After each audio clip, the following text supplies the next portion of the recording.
दुनिया में शायद ही कोई होगा जिसने खरगोश और कछुए की कहानी ना सुनी हो। मेनली इस कहानी से हमें कछुए के स्लो एंड स्टेडी नेचर के बारे में पता चलता है। पर क्या कछुए की पहचान बस यही है? ये सवाल इसलिए इम्पोर्टेंट है क्योंकि धरती पर टर्टल की कई प्रजातियां पाई जाती है, जिनमें अलग अलग फीचर्स और एबिलिटीज देखने को मिलती है। खासकर अगर स्नैपिंग टर्टल की बात करें तो ये मोस्ट डेंजरस टर्टल माना जाता है। क्या आपको पता है कि ये टर्टल कितना शक्तिशाली होता है और क्या क्या कर सकता है? तो फिर इस वीडियो को अंत तक जरूर देखिएगा, जहां हम इसके बारे में कुछ अनोखे फैक्ट्स शेयर करने वाले हैं। तो चलिए वीडियो को शुरू करते हैं। इस प्लेनेट पर धीमी गति से चलने वाले जीवों में टर्टल का नाम सबसे पहले आता है। इस धरती पर टर्टल की प्रजाति का अस्तित्व करोड़ों सालों से है। बताया जाता है कि सांप और छिपकली से भी पहले से इस धरती पर टर्टल की मौजूदगी रही है। एनिमल्स की दुनिया में टर्टल सबसे ज्यादा दिनों तक जिंदा रहने वाले जीवों में से एक माने जाते हैं। ये लगभग 350 साल तक जिंदा रह सकते हैं। एंटार्क्टिका को छोड़कर दुनिया की लगभग हर कोने में टर्टल की प्रजातियां पाई जाती है। मगर इस वीडियो में हम बात कर रहे हैं स्नैपिंग टर्टल के बारे में, जो कि नॉर्मल टर्टल से कहीं ज्यादा अग्रेसिव और डेंजरस माने जाते हैं। स्नैपिंग टर्टल दो तरह के होते हैं। एक को कॉमन स्नैपिंग टर्टल कहते हैं, तो वही दूसरे को एलिगेटर स्नैपिंग टर्टल कहा जाता है। तो चलिए उन बातों पर गौर करते हैं जो इन्हें दूसरे टर्टल से डेंजरस बनाती है। तो आइए सबसे पहले इनके अपीयरेंस पर नजर डालते हैं। अगर इनके बॉडी स्ट्रक्चर की बात करें तो इनमें 2 डार्क आईज, 4 लेग्स और झिल्लीदार फीट के साथ हुक्ड बीक जैसा माउथ होता है। वही इनके हर फीट में 5 क्लॉज पाए जाते हैं, जो काफी स्ट्रॉन्ग और खतरनाक होते हैं, जिसका इस्तेमाल ये शिकार के दौरान करते हैं। अगर इसकी स्किन को गौर से देखें तो इसका ज्यादातर हिस्सा रफ बम्प से ढका रहता है, जिसे ट्यूबरकल्स कहा जाता है। जनरली ये डार्क ब्राउन और ब्लैक कलर में ही देखे जाते हैं। नॉकटर्नल होने की वजह से ये ज्यादातर नाइट में ही शिकार पर निकलते हैं। इनका मुंह किसी पक्षी के हुक बीक की तरह डिजाइन होने से इन्हें शिकार पकड़ने में मदद मिलती है। अब हम बात कर लेते हैं इनके वजन की। ये लगभग 10 से 35 किलो तक हो सकते हैं। यूं तो टर्टल को काफी स्लो क्रिएचर माना जाता है, लेकिन स्नैपिंग टर्टल का हेड और नेक बहुत ही लचीले होते हैं, जिसकी वजह से ये शिकार को पकड़ने में काफी फुर्ती दिखाते हैं। स्नैपिंग टर्टल मोस्टली इन इलाकों में ही देखने को मिलते हैं जहां भोजन की अवेलेबिलिटी होती है, यानी जहां भोजन की कमी होती है ये वहां से पतली गली पकड़कर निकल लेते हैं। जैसा कि आप में से ज्यादातर लोग ये पहले से ही जानते होंगे कि बचाव के लिए टर्टल अपने पूरे शरीर को शेल के अंदर छुपा लेते हैं। टर्टल काफी स्लो मूवमेंट करने वाले एनिमल्स की लिस्ट में आते हैं, जिसकी वजह से कई बार ये प्रेडेटर्स का शिकार भी हो जाते हैं। हालांकि कुदरत ने इन्हें एक अनोखा फीचर दिया है जिससे ये अपनी जान बचा सकते हैं, और वो है इनकी शेल, जो कि काफी मजबूत होती है। इनकी शेल करीब 40 से 70 सेंटीमीटर तक बड़ी होती है। प्रेडेटर से बचने के लिए टर्टल अपने आप को इसी शेल में छुपा लेते हैं। हाँ, मगर कुदरत ने स्नैपिंग टर्टल के साथ जरा सा धोखा भी किया है। इन टर्टल्स के पास छुपने के लिए शेल होती तो है, मगर इतनी बड़ी नहीं कि इनके पूरे शरीर को छिपा सके। दरअसल इन शेल्स के निचले हिस्से पर एक स्ट्रॉन्ग प्लेट होती है, जिसे प्लास्ट्रॉन कहा जाता है। मगर स्नैपिंग टर्टल में पाई जाने वाली प्लास्ट्रॉन की साइज इतनी बड़ी नहीं होती कि इसमें ये पूरा का पूरा छुप सके। इनकी गर्दन, पूंछ और पैर बड़े होने के कारण शेल में पूरी तरह से नहीं समा पाते। आपको बता दें कि कई बार ये इनके लिए खतरनाक साबित होता है, क्योंकि शिकारियों के लिए इन पर हमला करने और इन्हें पकड़ने का मौका बहुत आसानी से मिल जाता है। स्नैपिंग टर्टल यूं तो जमीन पर धीरे धीरे चलते हैं, मगर पानी के अंदर तैरने में माहिर होते हैं। अगर पानी में इन्हें किसी शिकारी से खतरा महसूस होता है तो ये तेजी से तैरते हुए खुद को किसी सेफ जगह पर छुपा लेते हैं।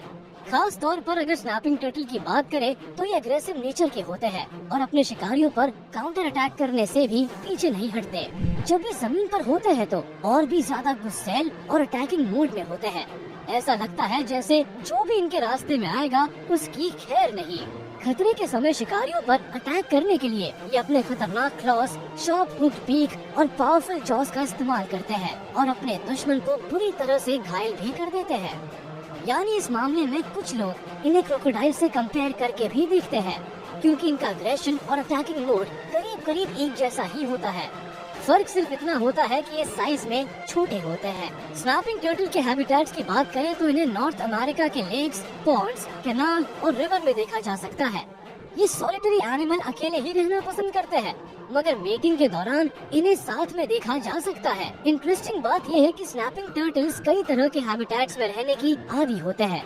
वैसे तो ये ज्यादातर हॉट क्लाइमेट में ही रहना पसंद करते हैं, लेकिन कुछ स्नैपिंग टर्टल्स ऐसे भी होते हैं जो कनाडा के कोल्ड वेदर में भी सरवाइव कर जाते हैं। दरअसल इस वेदर में सरवाइव करने के लिए स्नैपिंग टर्टल हाइबरनेशन का सहारा लेते हैं। इस सिचुएशन में ये लगभग 5 से 6 महीनों के लिए हाइबरनेट करते हैं और जब तक वार्म वेदर वापस नहीं आ जाता ये मड में ही छुपे रहते हैं। मेटिंग सीजन को छोड़कर ये वाटर में ही अपना ज्यादातर टाइम स्पेंड करना पसंद करते हैं। स्ट्रॉन्ग लेग्स और वेब फीट की वजह से ये पानी में काफी अच्छे से तैर सकते हैं। हालांकि कई बार इन्हें पानी के बाहर धूप सेकते हुए भी देखा जाता है। अडल्ट स्नैपिंग टर्टल्स काफी अग्रेसिव होते हैं। यही कारण है कि इस क्रीचर का शिकार बहुत कम जानवर ही कर पाते हैं। अब आपको ये जानवर भले ही देखने में छोटा और असहाय लग सकता है, मगर आप इसकी मासूमियत पर मत जाइए, क्योंकि इसके पास शिकार करने का अनोखा तरीका होता है। अगर आप एलिगेटर स्नैपिंग टर्टल की टंग को ध्यान से देखेंगे तो ये वर्म की तरह विगल करता रहता है।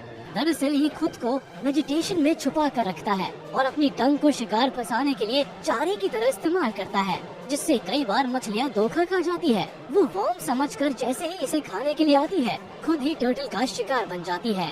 इसके अलावा पानी में होने वाली किसी तरह की वाइब्रेशन को टर्टल आसानी से फील कर सकते हैं और अपने आसपास मौजूद शिकार का पता लगा सकते हैं। इस तरह से स्नैपिंग टर्टल को एक सक्सेसफुल प्रेडेटर भी कहा जा सकता है। स्नैपिंग टर्टल ओमनिवोरस होते हैं, यानी खाने पीने के मामले में ये नखरे नहीं करते। अगर भूख लगी हो तो ये कुछ भी खाकर अपना गुजारा कर सकते हैं, यानी ये मीट के साथ साथ प्लांट भी खा सकते हैं। इनकी डाइट में frog, insects, crayfish, dead rodents, fish, ducks और पानी में पनपने वाले ग्रीन प्लांट्स भी शामिल हैं। दरअसल पानी और जमीन दोनों जगह सरवाइव करने की क्वालिटी के कारण इन्हें भोजन की कमी नहीं होती। हर जगह इन्हें कुछ न कुछ खाने को मिल ही जाता है। साथ ही इनके पावरफुल चोंच की वजह से ये कुछ भी खाने की काबिलियत रखते हैं। इन्हें डर होता है तो सिर्फ बड़े शिकारियों से, वरना डक और फ्रॉग जैसे जीवों को तो स्नैपिंग टर्टल बड़ी आसानी से अपना भोजन बना लेते हैं। Life span and breeding. अब बात कर लेते हैं स्नैपिंग टर्टल के लाइफ स्पैन के बारे में। दरअसल अप्रैल से नवंबर इनका मेटिंग सीजन होता है। मेटिंग के लिए मेल टर्टल अपने स्मेलिंग सेंस का इस्तेमाल कर फीमेल पार्टनर की तलाश करते हैं। एक्सपर्ट्स की माने तो अपने लेग मूवमेंट की मदद से ये कम्युनिकेट करते हैं। अंडे देने से लगभग 1 वीक पहले फीमेल टर्टल पानी से जमीन पर आकर रहना शुरू कर देती है। अंडों को सेफ जगह पर रखने के लिए ये अपने क्लॉज और लेग्स की मदद से बालू में गड्ढा खोदती है। बताया जाता है कि फीमेल टर्टल एक बार में लगभग 20 से 40 अंडे दे सकती है, जिसे मैच्योर होने में करीब 3 महीने का वक्त लगता है। मगर अफसोस की बात है कि अंत में बहुत कम अंडे ही बचते हैं और मुश्किल से 1 या 2 टर्टल ही एडल्टहुड तक पहुंच पाते हैं। चौंकाने वाली बात यह है कि मदर टर्टल अंडों के पास ज्यादा दिनों तक नहीं रहती, बल्कि बालू के नीचे अंडों को छुपाकर वापस पानी में चली जाती है। इसीलिए अंडों के ऊपर शिकारी जानवरों का खतरा बना रहता है। अंडों की संख्या कम करने में इन शिकारियों का ही हाथ होता है। हैचिंग के बाद मदर टर्टल बच्चों को अपने साथ लेकर पानी में चली जाती है, जहां बच्चे अपने दम पर सरवाइव करना शुरू कर देते हैं। शुरुआत में बच्चों की शेल ज्यादा हार्ड नहीं होती, मगर समय के साथ साथ ये हार्ड होती जाती है। इनकी डाइट, हंटिंग स्किल्स और बॉडी स्ट्रक्चर को देखते हुए ये कहा जा सकता है कि जंगल में काफी कम जानवर ही ऐसे हैं जो इनका शिकार कर सके। हालांकि और बात है कि कुछ लार्ज टर्टल ही स्मॉल टर्टल को अपना शिकार बना लेते हैं।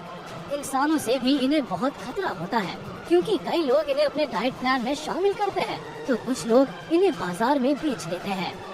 इसके अलावा raccoons, skunks, foxes, large mouth bass, snakes, crows और ग्रेट ब्लू हेरन्स जैसे क्रिएचर्स इनके बच्चों और अंडों पर नजर लगाए रहते हैं। इनकी कम होती संख्या के लिए लैंड क्लियरिंग और कंस्ट्रक्शन को भी जिम्मेदार माना जाता है। साथ ही वाटर पॉल्यूशन और हैबिटेट लॉस की वजह से भी इनकी संख्या में कमी देखने को मिलती है।